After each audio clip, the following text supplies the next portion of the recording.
여러분 안녕하십니까? 물개소리연구소 김도균입니다. 오늘은 1월 16일 목요일입니다. 드디어 이재명 더불어당 대표에 대해서 구속영장이 청구가 되었습니다. 이재명 대표는 여기에 대해서 참 반발을 많이 하고 있고 입장문도 발표를 했습니다. 올 것이 왔다 하는 것이고, 그동안 이재명 대표도 대통령 선거에 나설 때 선거에 지면 감옥 갈 것 같아요, 이렇게 스스로 말한 바도 있고, 대통령 선거에 떨어지고 국회의원 선거에 참 연고도 없는 개항을에다가 이렇게 출마를 해서 거기에 또 대선에 떨어지고 바로 보궐선거에 나와가지고 국회의원 당선되는 희한한 일을 한 바가 있습니다. 그러면서 이제 바로 당 대표 출마도 하고 해서 당권을 장악하고 이제 모든 준비를 다 했습니다. 정진상, 김용에 대해서 측근이라고 스스로 인정하던 정진상, 김용에 대해서 당에서의 어떤 자리를 줘서 이제 구속에 대비했지만 측근 2명은 먼저 구속영장이 발부가 되었고, 정진상은 적부심마저 기각이 되어서 구속이 타당하다, 이런 그러한 판단도 법원으로부터 받았습니다. 이제 본인에 대한 구속영장이 청구되었는데 이재명 대표는 뭐 여러 가지 반응이 있죠. 희대의 사건이다, 제1야당 총재에 대한 유례없는, 유사에 없는 희대의 사건으로 역사의 기록이 될 것이다, 이렇게 입장을 내놨습니다. 희대의 사건인 것은 분명하죠. 하지만 또 동시에 영장 청구한 제1야당 총재에 대해서, 총재가 아니죠, 대표에 대해서 영장을 청구한 것은 희대의 사건인 건 맞으나 그러한 청구를 할 그런 빌미를 제공했다, 이런 측면을 또 간과해서는 안 되겠습니다. 요새 검사가 무조건 이제 대통령이나 권력의 시녀가 되어서 무조건 정치 보복을 한다, 이러한 구시대적인 어떤 선전선동은 국민의 호응을 얻기가 어렵지 않을까 생각이 됩니다. 이렇게 큰 사건의 영장을 청구했다가 기각이 되거나, 이 사건하고는 다르지만 나중에 무죄가 되는 경우에는 여러 가지 이제 파장도 큰 것이죠. 정치적인 파장이 크다. 1심은 일단은 4년 전에 이 대장동 사건이나 성남 FC 사건은 1심은 4년 이전에 나올 가능성이 아주 많기 때문에 항소심도 나올 가능성이 있죠.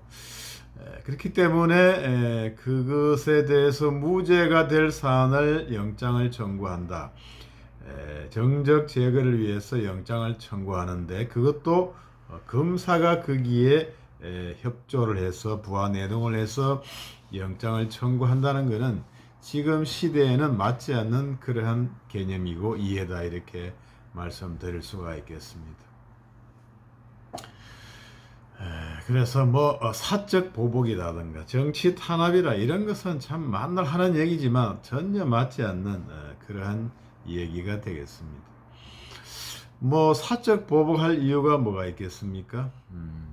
윤석열 총장이 대통령이 되었는데 본인이 범죄를 저지르지 않으면 보복당할 일이 뭐가 있겠습니까?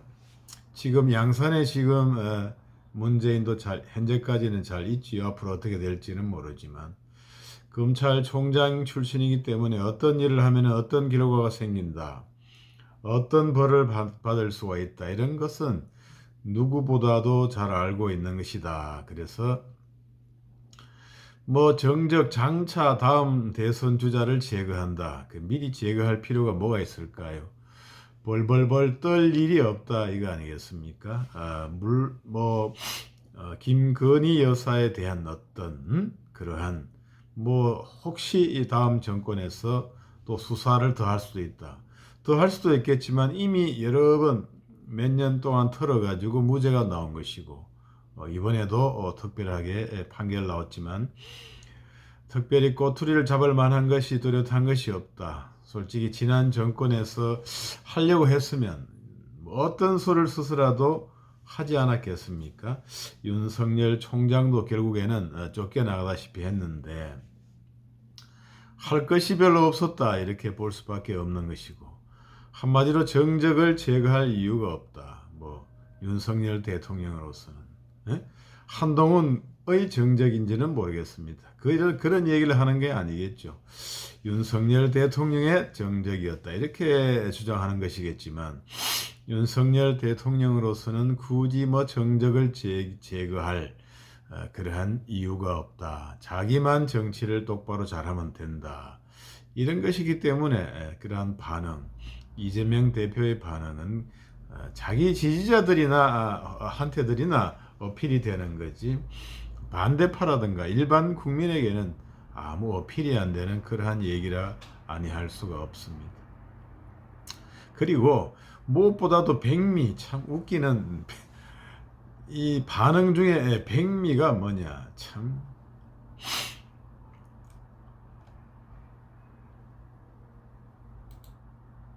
내가 어디 도망가냐 이거죠. 내가 어디 도망을 가겠나 이거 아니겠습니까? 제1야당 대표가 국민 곁을 떠나나 가족을 두고 어디로 도망을 가겠나 뭐 이런 반응입니다. 그러한 반응이 이제 구속영장의 발부 요건을 말하는 거죠. 도망과 증거인멸이 우려가 바로 구속영장의 발부 사유다 이거잖아요. 그것이 일반적인 얘기죠. 도주 우려가 없고 증거인멸 우려가 없으면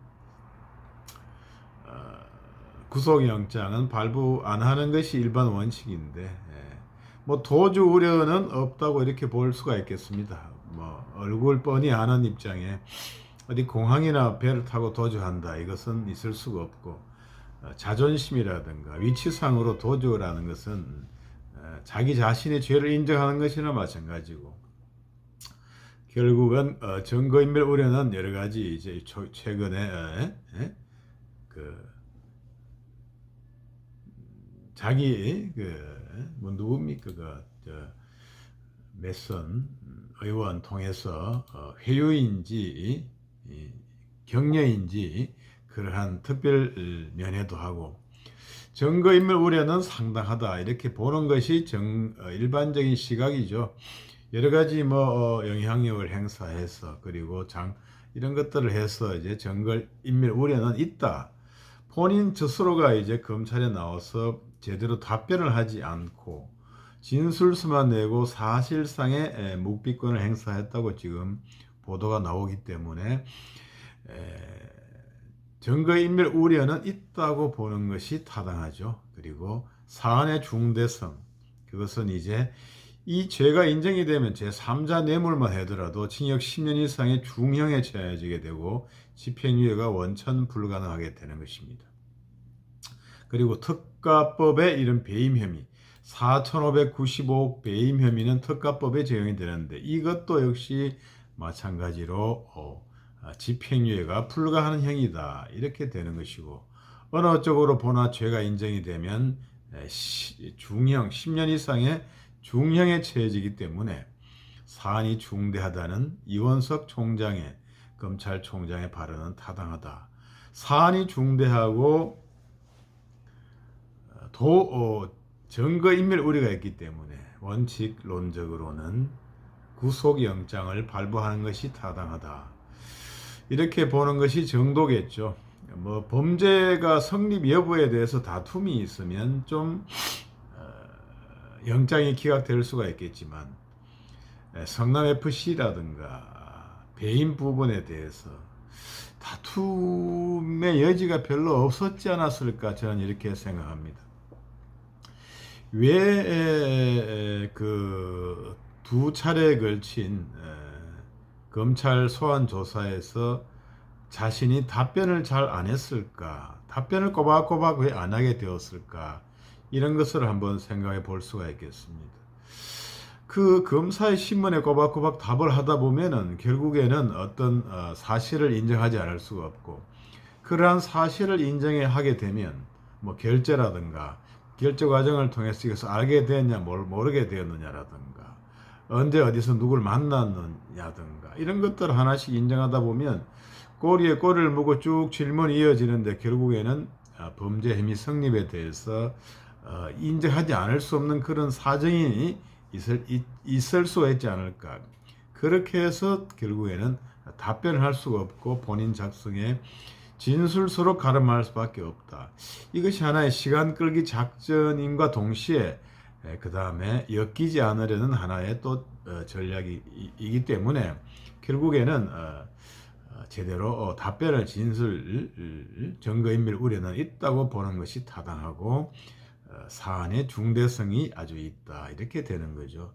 그렇다면 이제 일반인 같으면 영장이 발부될 가능성이 아주 높다 이런 거죠.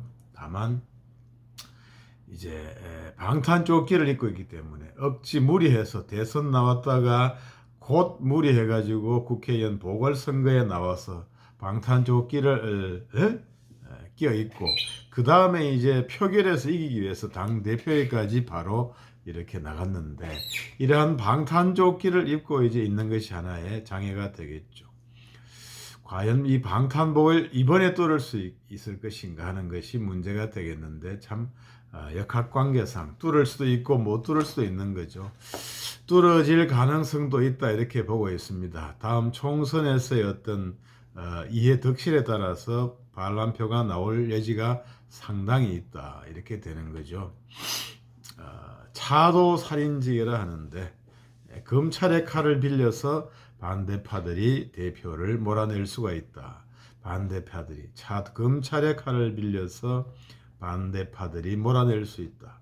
차도 살인지게 칼을 빌려서 살인을 한다 이런 얘기인데 그럴 가능성도 있다 이런 말씀을 드리겠습니다. 아무튼 뭐 사상 처음이라고 하는데 헌정사상 왜 헌정사상 이러한 처음에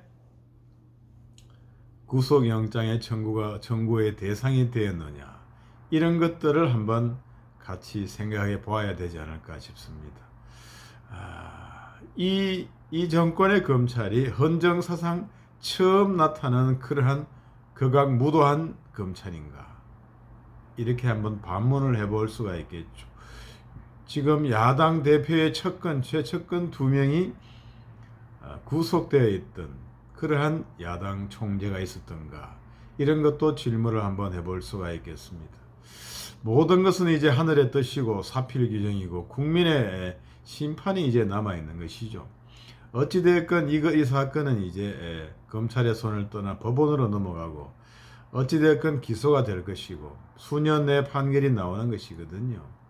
그 사이에 정치의 역학관계는 이리저리 바뀔 수가 있지만 도도한 진실의 흐름은 외면할 수가 없다. 시간을 늦출 수는 있으나 역사를 거꾸로 돌릴 수는 없다. 이런 말씀을 드리겠습니다. 권세는 짧고 국민은 길다. 이러한 교훈 한번 새겨볼 수가 있겠습니다. 이상 물개소리연구소 김도균이었습니다. 여러분 구독, 좋아요 부탁드리겠습니다. 감사합니다. 또 한 가지 빠뜨린 게 있는데 도주 지금 도주 우려가 내가 어디 도망가겠나 이런 얘기는 사실은 참 코미디잖아요. 자신이 지금 옛날에 박근혜 대통령 구속 강제 수사해야 된다고 할 때 그럴 때 한 얘기가 있잖아요. 과거에 자신이 한 얘기가 있으면 그런 말은 잘 피해서 해야 되는데 도돌이가 부메랑이 되어서 금방 공격이 되는 그런 얘기를 하니까 얼마나 딱합니까? 박근혜 대통령, 이명박 대통령 어디 도주 우려가 있었습니까? 어디를 대통령 하는 사람이 도주를 한단 말이에요. 온 천지가 다 알고 자존심도 있는데 도주 우려는 다 없는 거죠. 사안이 중대하고 증거인멸 우려가 있기 때문에 영장이 발부되었던 것이죠. 그것이 크죠. 사안이 중대하고 증거인멸 우려가 있기 때문에 그렇습니다. 이상 물개소리 연구소 김도균이었습니다. 감사합니다.